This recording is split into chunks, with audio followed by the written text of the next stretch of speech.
Salut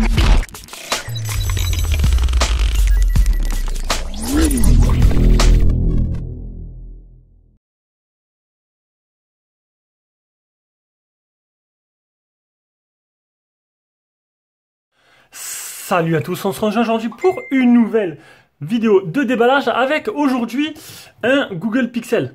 Alors c'est un téléphone que tout le monde a fait déjà, oui c'est normal, oui voilà, bah écoutez, c'est un téléphone qui grâce au Café du Geek j'ai réussi à l'avoir, donc il me l'a envoyé, donc c'est un téléphone que j'ai en prêt, donc je le rappelle. Mon partenariat avec le Café du Geek me permet de faire des téléphones comme les Google Pixel ou comme des gros téléphones que l'on ne fait pas d'habitude, puisqu'on est vraiment spécialisé normalement sur les smartphones chinois. Et puis grâce à eux, on arrive à faire les smartphones qui sortent en France, les plus grosses marques qu'on n'a pas de partenariat avec. Donc je les remercie vraiment.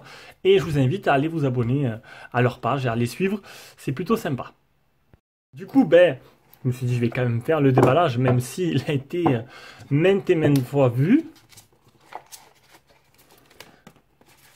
On va quand même faire comme on fait d'habitude, hein. C'est pas grave, ça va pas me prendre énormément de plus de temps. Donc, il y a deux modèles qui sont sortis, je me suis un peu renseigné, c'est vrai que je suis plus calé smartphone chinois, je me suis un peu renseigné avant, ce matin, en buvant mon café, je me suis dit je vais pas paraître bête, parce que des fois, c'est pas que je parais bête des fois, hein, c'est juste que généralement au déballage je le découvre en même temps que vous. Et donc du coup après j'en apprends un peu plus dans le test, et en me renseignant un peu sur internet. Donc, hop, on va regarder un peu le contenu de la boîte. Donc, il y a deux modèles de Google Pixel qui est sorti cette année, les Google Pixel 4 et 4 XL. Donc, le modèle 4 est un modèle 5,7 pouces, donc vraiment un petit format, avec une batterie très petite aussi de 2800 mAh. Limite, c'est un modèle, tu te demandes son existence. Hein, je vais pas me cacher. Hein. C'est sûr, surtout au tarif, au prix auquel il coûte. Et ce modèle 4XL qui a l'air largement déjà beaucoup mieux. Oh, des écouteurs Google. Bon, les écouteurs, on va pas les essayer, hein. On va les laisser là, tranquille. On aura le câble type C, un adaptateur OTG. Ça, c'est plutôt sympa. C'est assez rare pour être souligné. Et un gros chargeur type C. Type C, qui commence à se démocratiser un peu plus. Les chargeurs type C, je parlais. Bon, j'ai eu il n'y a pas longtemps un autre aussi comme ça. Bon, ce qui est assez chiant, c'est que du coup, vu qu'il n'y en a pas beaucoup en ce moment qui sont comme ça, tu peux être emmerdé si tu perds ton câble en fait. Donc, on va passer au téléphone. Alors, bouton, je présume que ça doit être là, le bouton power. Ouais, assez spécial, hein. Il est plutôt sobre et joli. Le bouton power, il est en blanc. Oh, donc voilà, j'étais déjà prévenu au choc. J'aurais préféré le prendre dans ce sens-là, mais non, malheureusement, non, il est bien dans ce sens-là. Voilà, n'essayez pas de régler votre téléviseur. Le téléphone est dans le bon sens. Ils font pas les choses comme tout le monde. Leur dernier modèle, le modèle Google Pixel, juste avant, il était déjà pas très beau, il était même plutôt moche. Là, ils ont un peu amélioré les choses, sauf qu'ils suivent pas la tendance. Donc là, ils ont préféré, en fait, ils ont intégré là-dedans un truc de capteur de mouvement, je crois, un truc comme ça. Il y a deux caméras, un truc de capteur de mouvement et autre chose. D'après ce que j'ai pu lire, c'est un peu inutile pour l'instant, il n'y a pas trop de possibilités, mis à part les trucs qui sont pas très intéressants.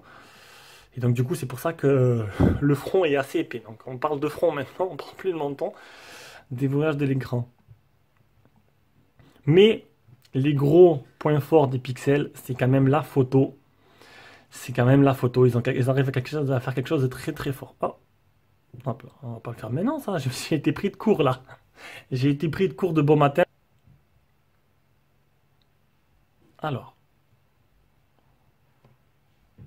On va regarder un peu le design du téléphone. Donc, sur le côté droit, on aura bouton power, bouton volume plus moins. Donc, le jack a disparu. Je vais ouvrir le tiroir SIM. Je suis sûr que j'aurai la surprise. J'aurai que 2 nano SIM avec aucun emplacement supplémentaire carte SD. Le type C. Et un appareil photo style iPhone, on va dire. Avec deux appareils photo. Donc, il n'y aura pas de grand angle. C'est un peu ce qui va manquer aussi. Et il n'y a pas que le grand angle qui va manquer. Parce que là, en fait, le fait que... Hop, il y a eu la reconnaissance faciale directe, il n'y a pas de reconnaissance de capteur d'empreinte. Et oui, il n'y a pas de capteur d'empreinte. Là, vous vous dites, ça commence à faire beaucoup. Et j'ai fait tomber le tiroir SIM. Décidément, ce dimanche matin, il n'est pas exceptionnel. Hop, on revient. Et on aura une surprise. On aura une seule nano SIM. Eh ben, dis donc. Voilà. Ben, pas mal de trucs qui me donnent envie d'acheter. Donc, pour l'instant, on résume un front épais. Une seule SIM. Pas de capteur d'empreinte. Et par contre, une reconnaissance faciale assez poussée apparemment. Donc on verra ça. On utilisera ça, on verra ça. Ce que ça donne. Donc pour l'instant, ça donne envie de l'acheter. Tout simplement. Non, pas du tout. Un tarif très élevé, je crois que 800 €, c'est assez énorme quand même. Alors, je veux mettre des fonds d'écran clairs pour voir un peu ce que ça donne. Non, mais je veux mettre ça. Ah, me dis pas qu'il faut le télécharger. Ah, un écran interactif. Non, bah, je veux une photo simple. Une photo simple, claire, pour voir les bordures, pour vous montrer un peu les bordures. Hop. Ah, il faut télécharger aussi. Il y a plein de trucs qui est dedans, non? C'est plus simple, non? Bon, il n'y a pas. Télécharger. Bon, bah écoutez. On verra ça durant le test. Des gestures. Donc les gestures, elles sont de suite, elles sont dessus. Bon, c'est sûr, c'est fluide, hein, c'est le Snap 855. Ce sera super fluide. Et ce sera surtout sur le domaine que je maîtrise le moins, donc la partie photo, qu'il faudra que je vous fasse plein de belles photos. Parce que voilà, c'est vraiment le point fort de ce téléphone, c'est vraiment la partie photo. D'ailleurs, on peut voir que l'application d'origine Gcam, elle est portée sur pas mal de téléphones et ça améliore pas mal de choses. C'est l'algorithme de Google est démoniaque. Il l'ai mis sur mon... Enfin, démoniaque. En fait, les photos sont un peu plus réelles. Je l'ai mis sur le Mi 9 Lite que j'ai à la maison et c'est vrai que la différence est assez flagrante. Le truc, c'est que le Gcam, c'est beaucoup plus réaliste, les couleurs sont plus nettes, alors que Xiaomi a tendance à accentuer un peu les couleurs. Mais ça dépend des cas. Il y a plusieurs cas parce que bon, moi je voudrais que je les mette. Je vous mettrai ça sur Instagram. J'ai fait quelques petits comparatifs déjà. Je suis là-dedans, je parle, je sais même plus de ce que je veux dire. Je voudrais mettre en plein écran. Ah voilà. 16 neuvième. Donc je découvre en même temps. On va faire une petite photo de famille. Donc il manque... Ah oui, le grand angle aussi. C'est quelque chose qui manque. Pour un tarif à ce téléphone, c'est un peu dommage.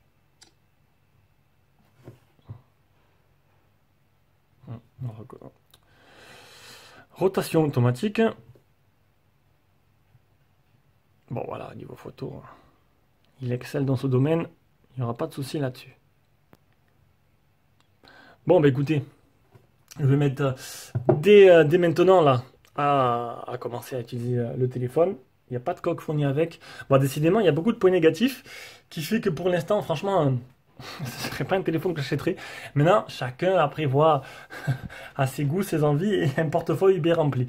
Allez, on se rejoint pour le test très prochainement. Ciao, ciao.